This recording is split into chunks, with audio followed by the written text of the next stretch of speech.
trying to get in the field goal range. I mean, knowing it's 3-point game, you want to make sure that you're executing the offense, moving the ball down the field, and giving Harrison a chance to tie the game. And then once we got in the field goal range and we still had time left, I knew that I was going to hope that we had a couple shots at the end zone, and we were able to find Kelsey on that last one, and he made a big play.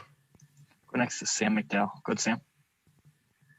Hey, Patrick, I'm just wondering, when you see that the Raiders score the go-ahead touchdown, what's kind of the first thing that enters your mind? I mean, I know what the objective is there, but what are you thinking at that point? That we're going to score. I just didn't know if it was going to be overtime or we were going to win it. Go next to Pete Sweeney. Go ahead, Pete. Hey, Patrick, congratulations on the win.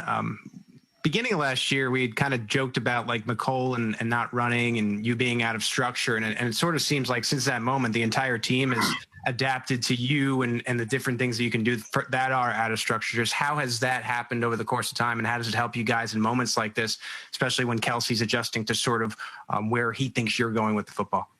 Yeah, I mean, it's big time. I mean, to be able to execute the first play, and then they talk about being able to execute the second play as well. I mean, guys, when I scramble, they get to their landmarks, they get in my vision, and I try to give them chances to make plays. And it's a huge part of our offense, and it's something that we work on in the offseason. And I think we've built chemistry with bringing the same guys back year in and year out, and Beach does a good job of that, and so that we know where each other is on that football field.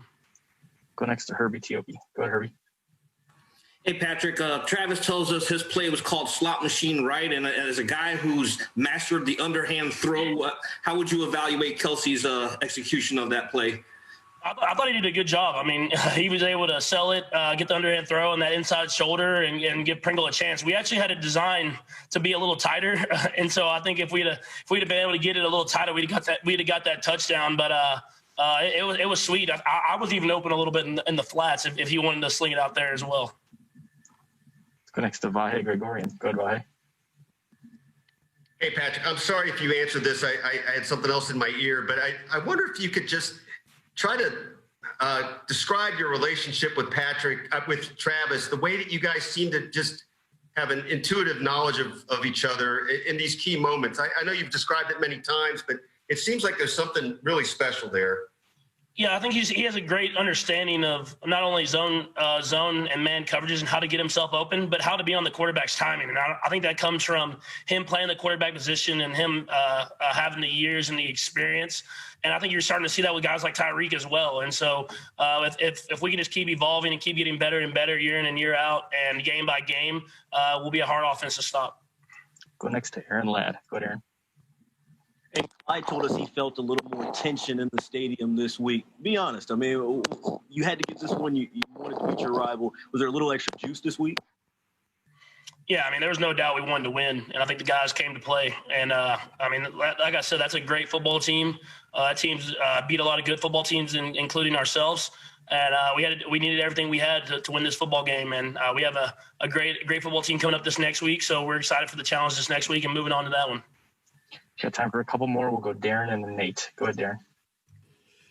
Hey, Patrick, a couple of things. Was there some miscommunication between you and DeMarcus towards the end of the half where you had your interception? Because I know you all didn't cover the spread tonight for someone who worries about that. And then also, you know, more seriousness, you all had 10 penalties tonight for 89 yards, a couple of personal fouls. How do you all clean that up before your next big game next Sunday against Tampa Bay? Yeah, I mean, first off, the one with D-Rob, it was kind of a miscommunication on mine and his part. We allow a lot of freedom in this offense, and so I was thinking he was going to come back to me, but he felt the pressure of the guy on the outside, and so he brought it back inside. And so we just have to be on the same page, and we can make that completion happen, and we've done it several times before. So that's something that you work on in practice, and obviously didn't want to throw that interception at that point when we already had points on the board. And then what's your second question again? My question was about the penalties. You all had 10 penalties tonight. A couple of them were personal fouls. How do you make sure that you all clean that up so it doesn't cost you, next week's game against the Tampa Bay Bucks? Yeah, I mean, it's a fine line. I mean, you want guys to play with emotion. You want guys to play hard through the whistle.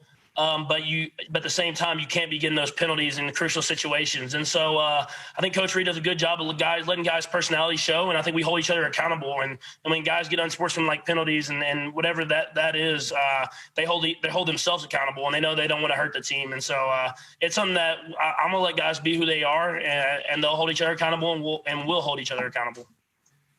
Last to Nate Taylor. Go ahead, Nate. Hey, Patrick, I have two questions as well. My first is, on a last-minute drive like this, do you internally speed up your mind, speed up your clock, or do you try to keep it the same or actually slow it down because you know the action can be so frantic? And then Brad, I'll have a second. Yeah, I think you just be who you are. I think that's the biggest thing. You just go about the process of moving the ball down the field. You have to know when you can go over the middle and take completions. You have to know when you need to try to get to the sideline. And you have to know when to take your shots and when to take the check downs. And so we've been put in these situations before. Coach Reed puts us in these situations at practice so that we're ready to go whenever we're presented them. And so it's a thing where I have the ultimate confidence in this offense that if we have time on that clock, we're going to find a way to score some points. And lastly, we know it feels good, honestly, when you throw the touchdown to Travis, but can you just take us through